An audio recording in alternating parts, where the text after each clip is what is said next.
Dear Uncle Jack is so very serious. Sometimes the thing is so serious it cannot be quite wrong.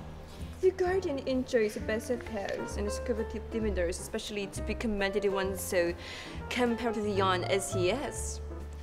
I don't know who has the highest sense of duty and responsibility. I suppose that is why he often looks a little bored when we three are together. Cecily, I'm surprised at you. You don't really mean to say that you couldn't love me if my name wasn't Ernest. But your name is Earnest. Yes, I know it is. But supposing it was something else, do you mean to say you couldn't love me then?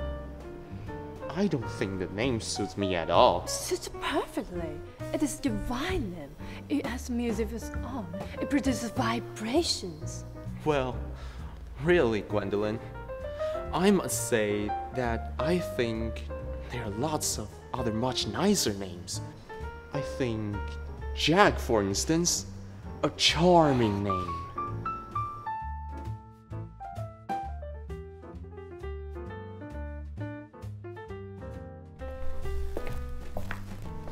How are you, my dear Ernest?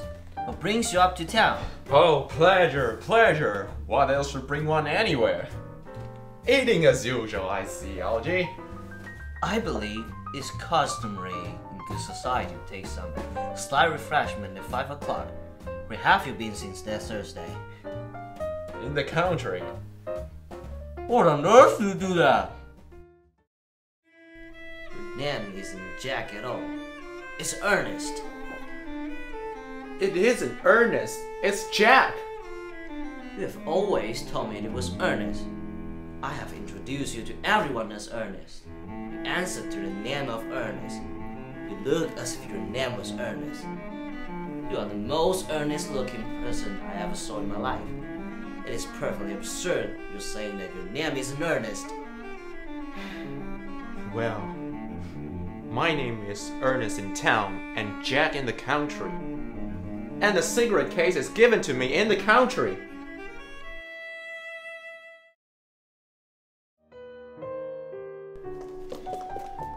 What's the matter, Uncle Jack? Do look happy. You look as if you had a toothache. And I've got such a surprise for you. Who do you think is in the dining room? Your brother. Who? Your brother Ernest. He arrived about half an hour ago. What nonsense! I haven't got a brother! Good heavens. We'll never break off our engagement again, Cecily.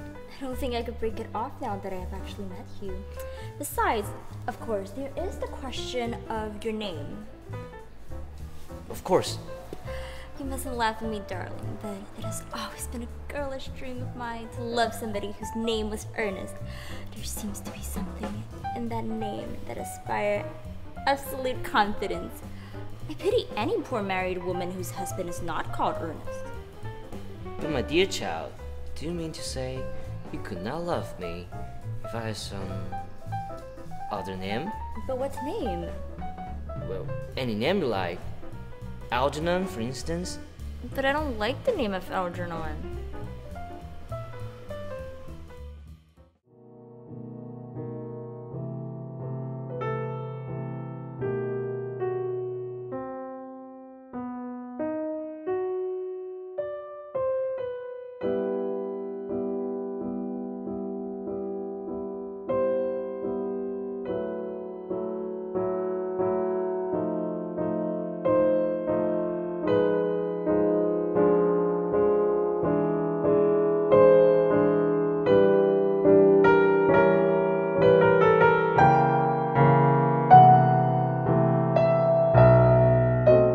A man who marries without knowing Bunbury has a very tedious time of it.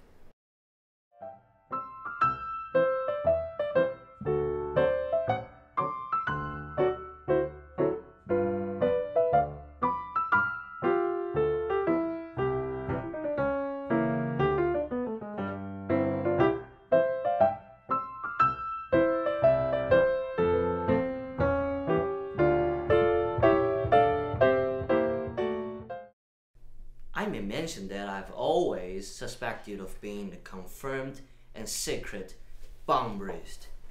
And I'm quite sure of it now. Bumberist? What on earth do you mean by a bumberist?